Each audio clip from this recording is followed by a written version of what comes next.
it's embarrassing. It is a poor underbelly within our sector about how some people treat their teams.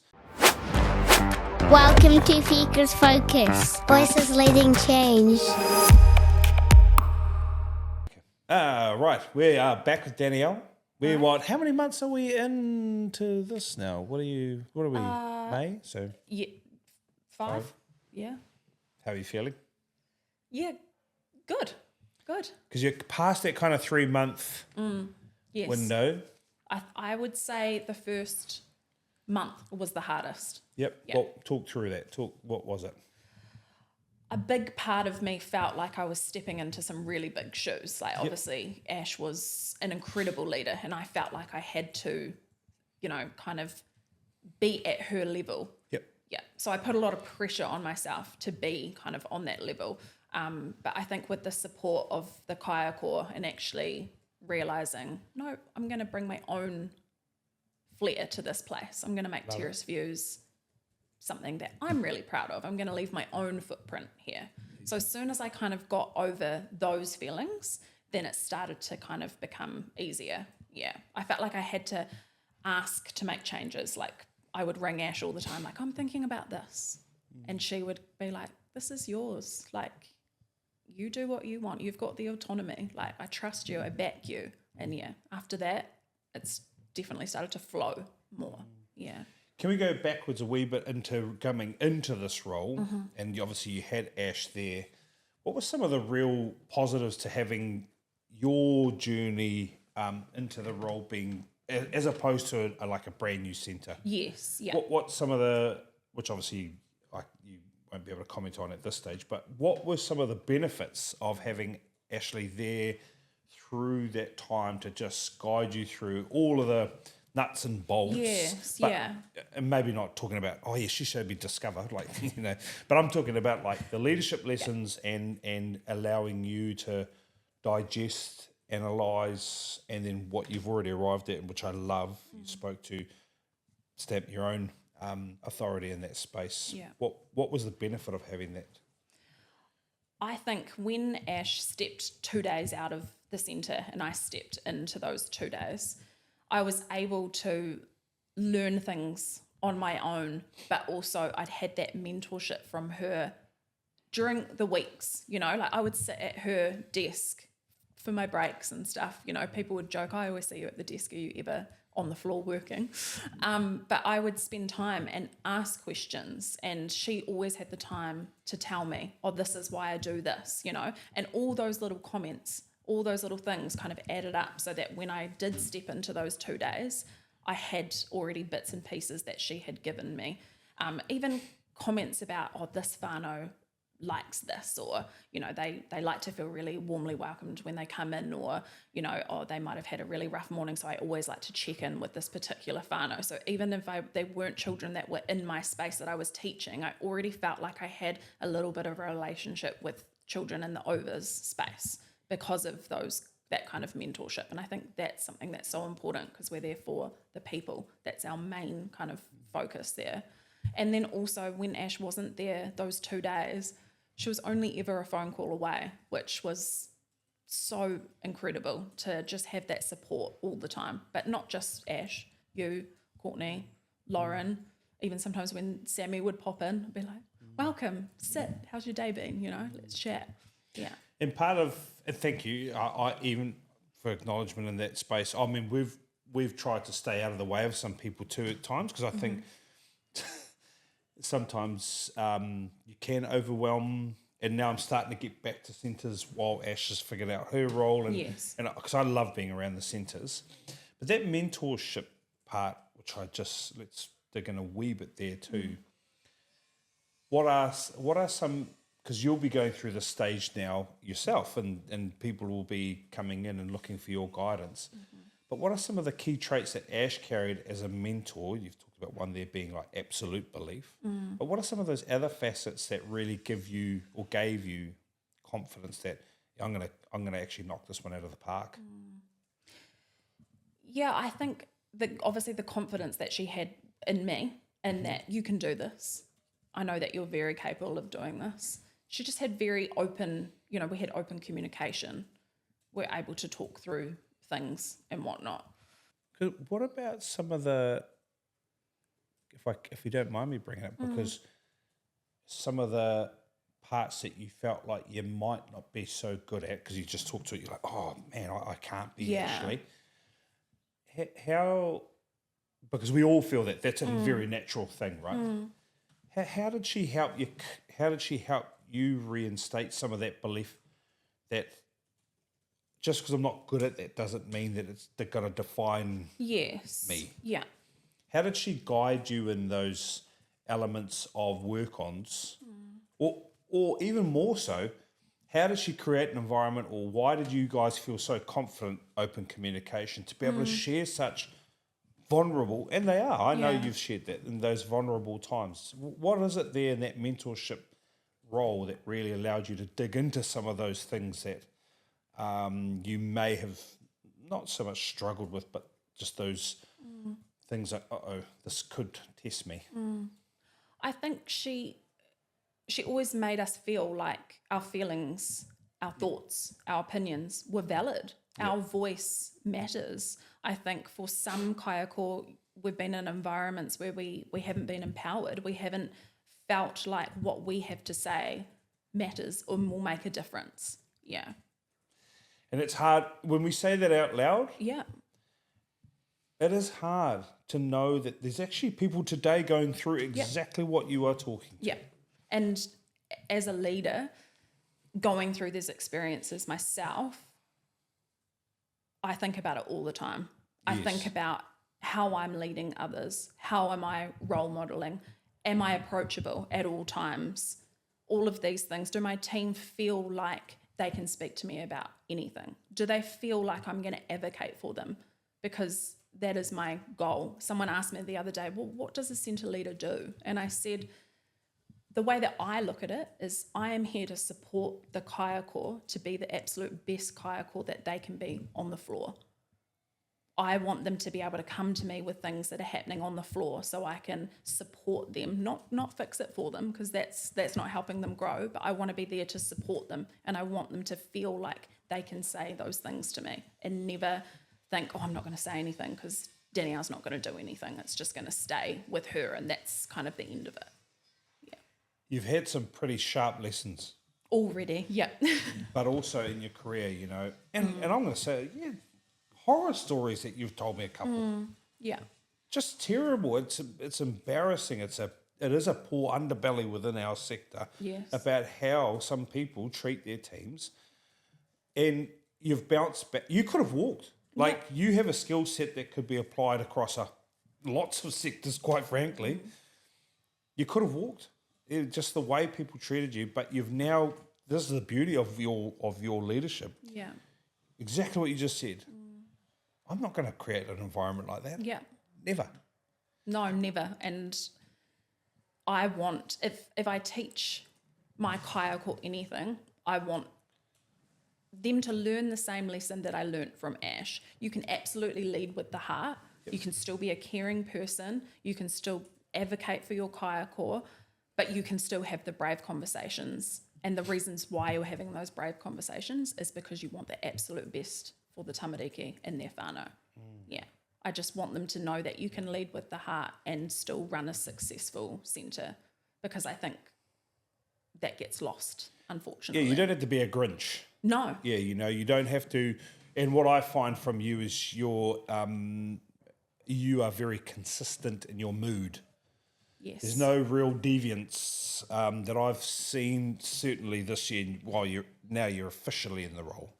There's no deviance, and there's, Russell and I were talking about it, there's times when he would play like a 9 out of 10, then the next week is a 3 out of 10, right. And then the next week he's a 8, and then he's a 1, and yes, the 9s are awesome, but the come down to the 3 is too drastic. Yeah. And I've noticed that, this is just my noticing, that you're very consistent, and not consistently down or up. It's just this, and that's what creates approachability. Yes. But people won't approach you if they recognise that on Mondays, I'm not coming to talk to Danielle because Monday she's dreadful. Yeah. You know what I mean? Yes. Yeah. And I have been guilty of that when myself, my own career is like, you get to a point of certain energy levels where you dip right down, and people will look at that as a parent too. You know, Yes. children know. Yeah, They absolutely. know. How do you maintain that consistency? What are some of the practices you and your own self are doing?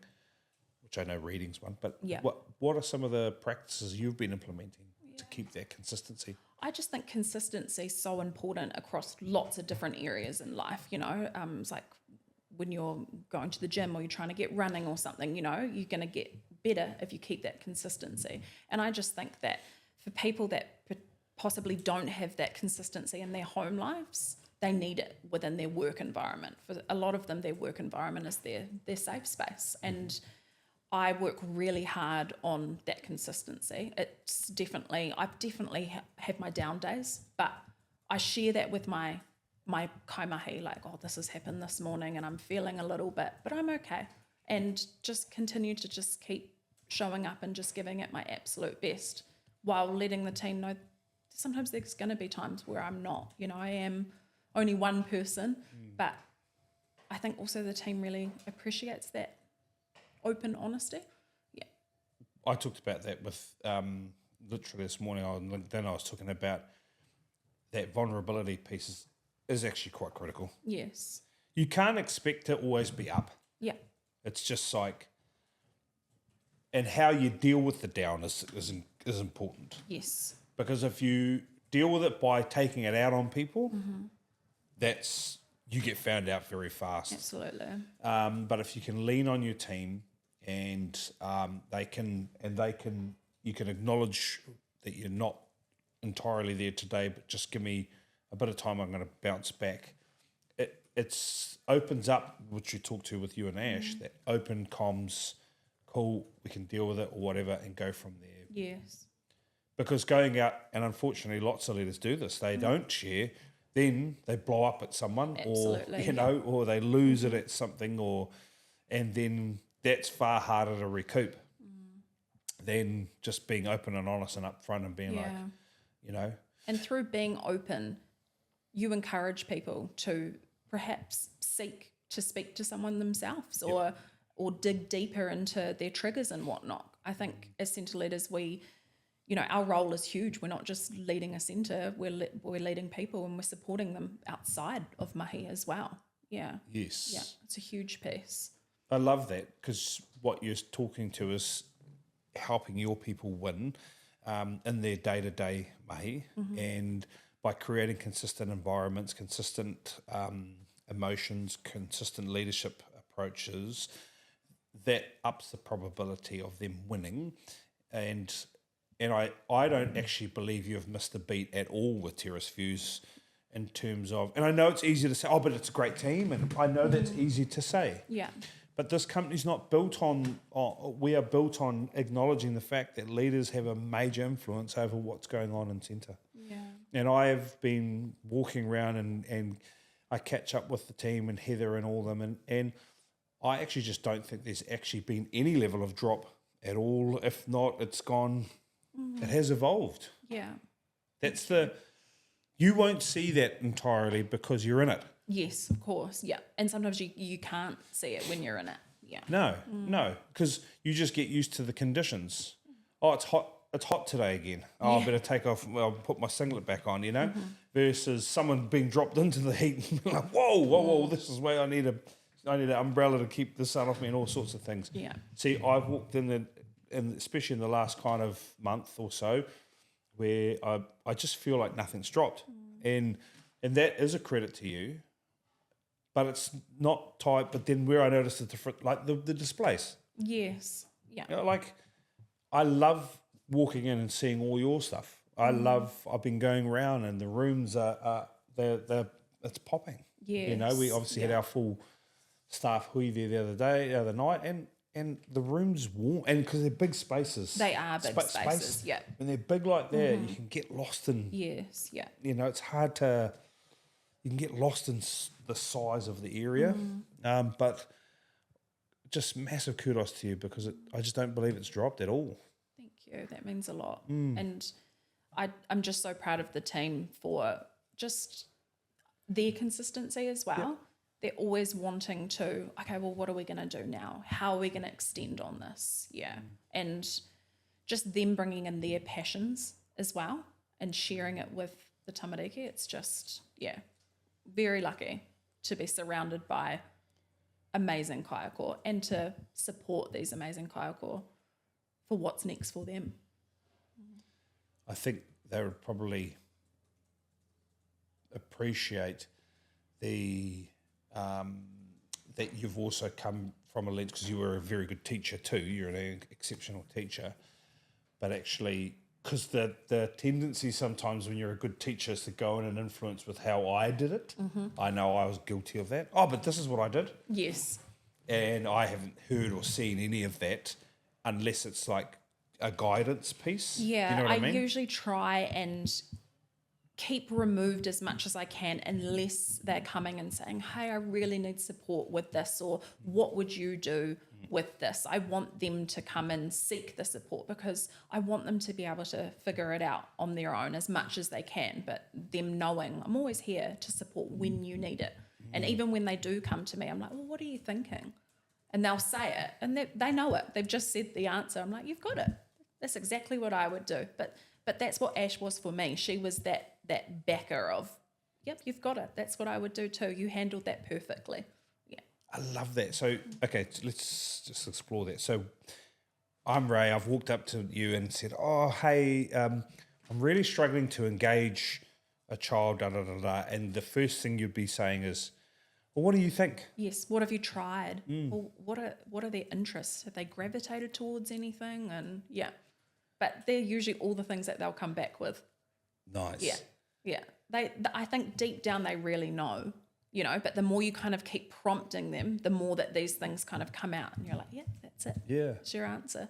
And then, like I want to talk to, because obviously we're going to get on the podcast too, but even seeing Eliana studying now, Yeah. I'm really proud of that. Yeah. I'm so proud.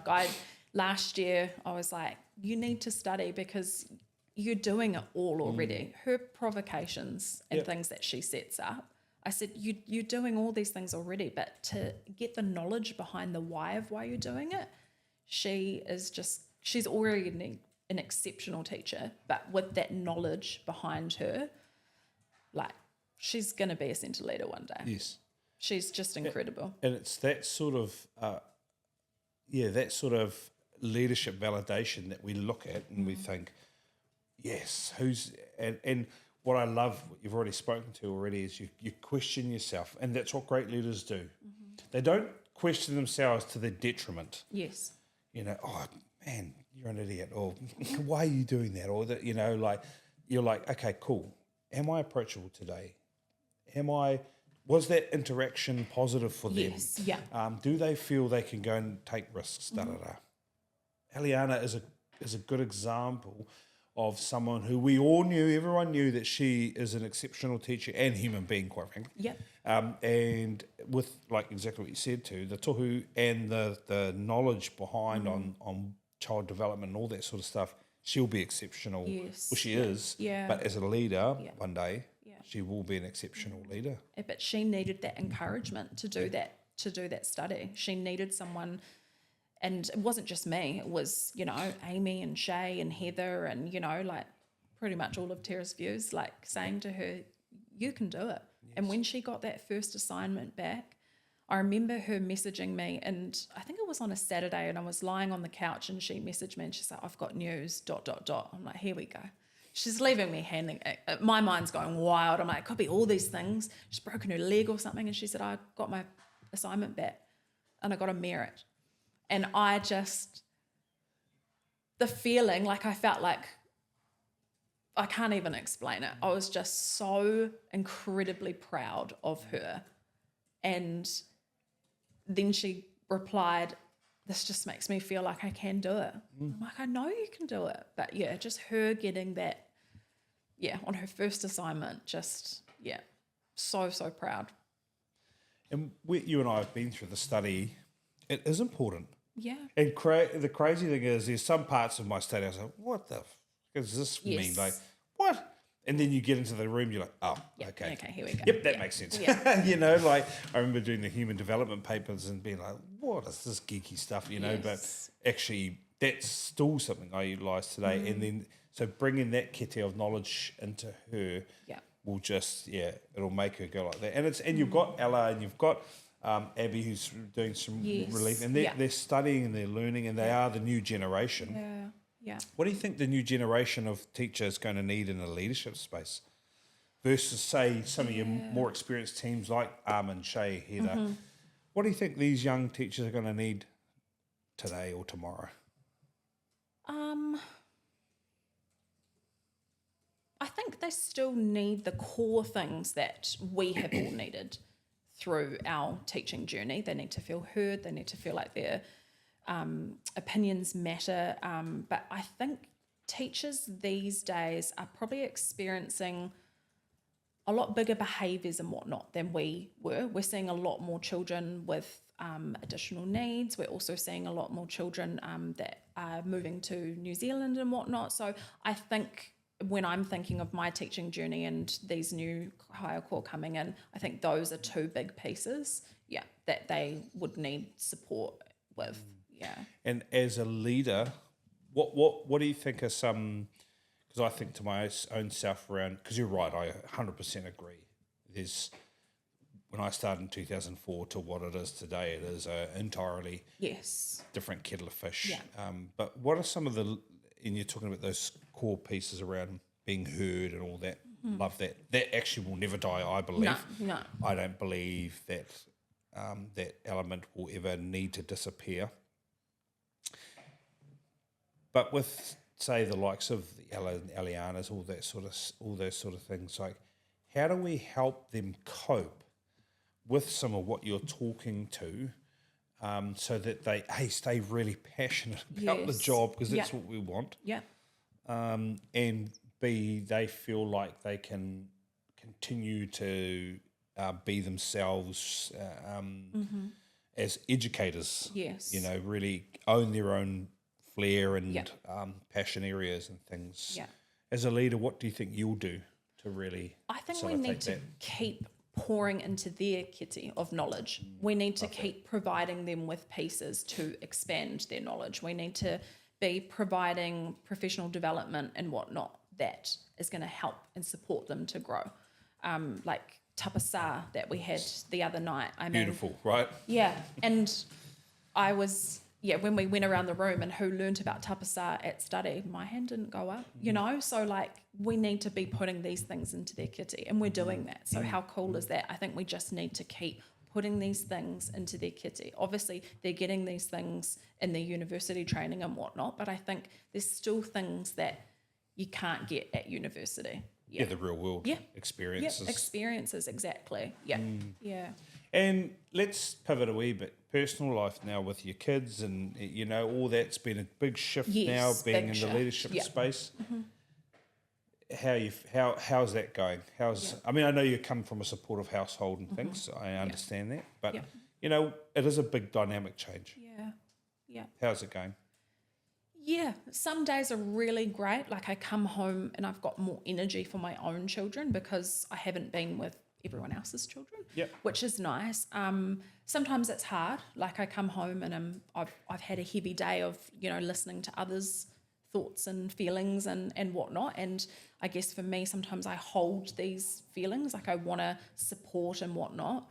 But I'm really lucky in the fact that Ellen is extremely supportive of me, and Ellen and my girls are actually really proud of me. Yes, and I think they obviously see that through. Like Ellen's really proud of me, and so I get home and they ask how my day was, and they always say, "Oh, you're doing a great job, Mum," and you know, like Cora loves when she can come in and sit at the chair, and you know, like.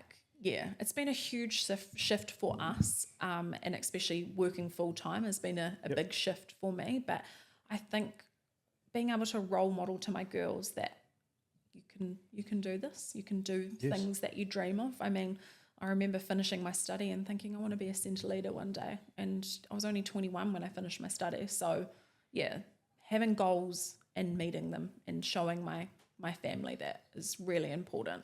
Yeah. And that. I love that.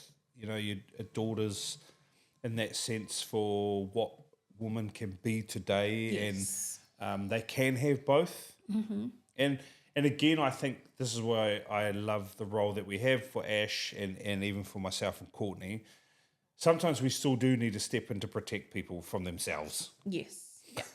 You know, like some days there are times, I haven't had to do it with you yet, but I have walked in and said to people, can you get home? Yeah.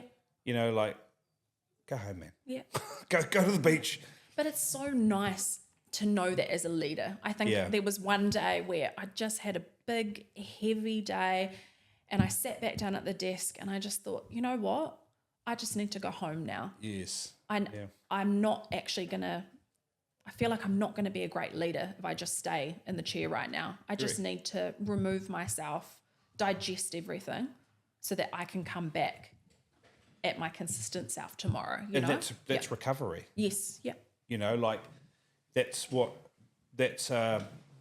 I think it's a somewhat of a toxic trait of leaders in their initial stages of leadership is that they just feel like they have to do more, more, and that unfortunately burns them out fast because you're only as good as your recovery. Yes.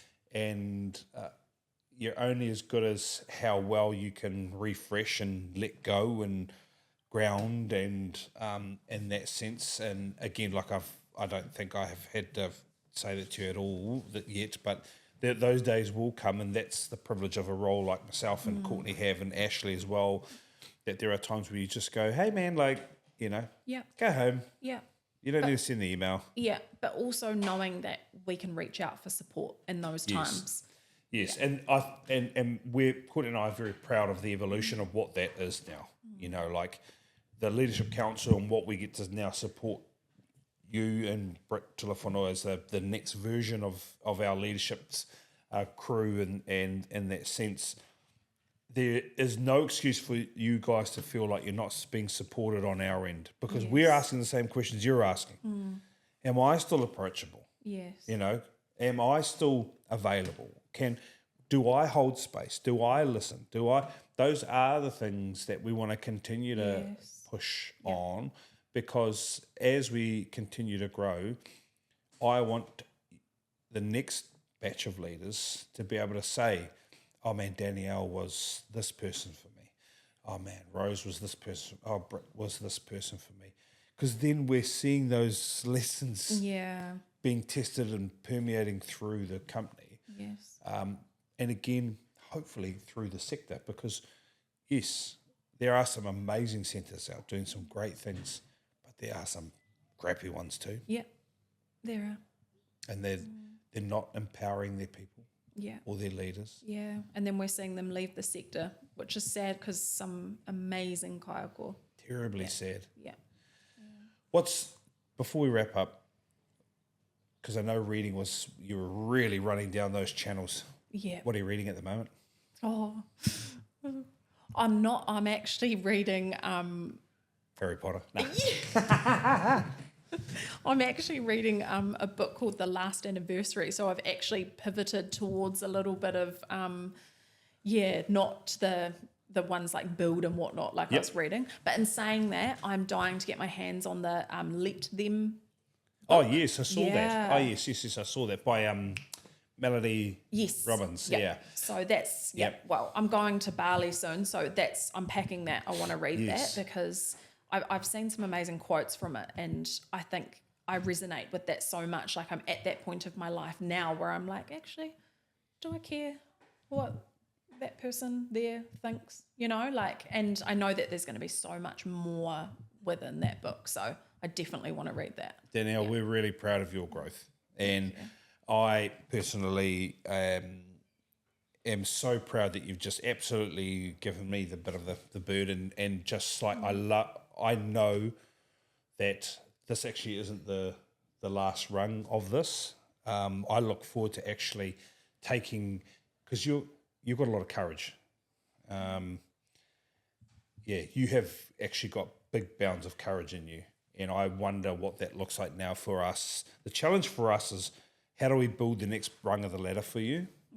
Because, it might be a role like Ashley's, but it might be something else, actually, the way I see this and hear this. And that's why courage is, you've been tested in your life.